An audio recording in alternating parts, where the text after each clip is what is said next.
श्री स्वामिनारायण सिद्धांत हितरक्षक समिति द्वारा स्वामिनारायण संप्रदाय ने बदनाम करना लंपट साधुओं ने संप्रदाय में बहार काढ़वा कलेक्टर ने आवेदनपत्र आप्युं हतुं। वाड़ी स्वामिनारायण मंदिर पूर्व कोठारी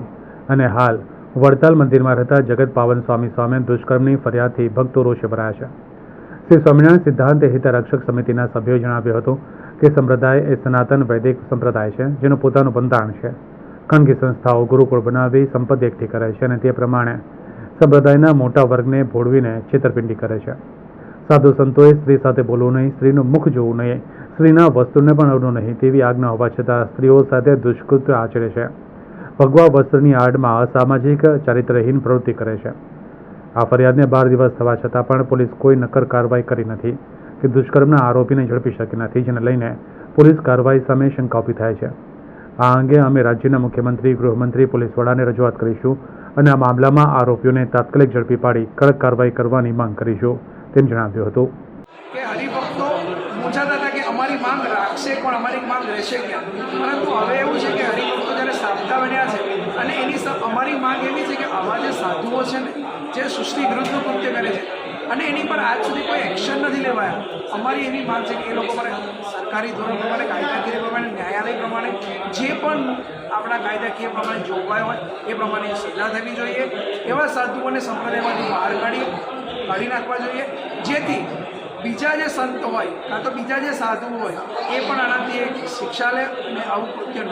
વારંવાર આવી રીતે અલગ અલગ સાધુ જેમ છે સ્વામિનારાયણ છે, બીજા અલગ અલગ સંપ્રદાયના સાધુઓ બહાર આવી રહેલા છે દુષ્કર્મ કરતા, એમના વિશે શું કહેવા માગશો ને શું કહેશો? થોડું નીચે જો સંત છે ને એ ખૂબ જ પવિત્ર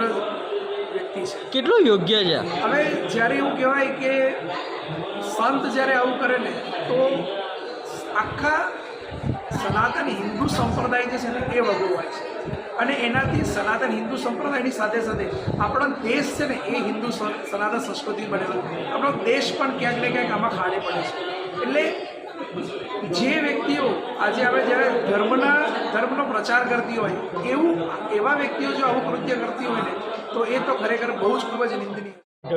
સંપ્રદાયની અંદર અથવા ગુજરાતની અંદર આ એક વિડીયો બહાર પડ્યો છે સાધુ સંત થઈ અને જે કૃત્ય કર્યું છે,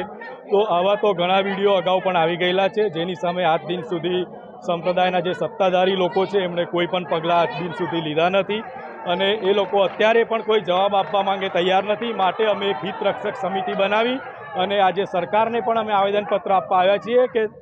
એ જે સત્તાધારી લોકો છે કોઈ પગલાં નથી લેતા તો સરકાર આમાં ભાગ ભજવે અને આવા જે નરાધમ ગુનેગારો લંપટ સાધુઓ છે એમને તાત્કાલિક ધોરણે સંપ્રદાયમાંથી બહાર કાઢે અને ભવિષ્યમાં આવું કોઈ પગલું ન લે એનું ખાસ ધ્યાન રહે, એના માટે થઈને આજે અમે રજૂઆત કરવા માટે આવ્યા છીએ।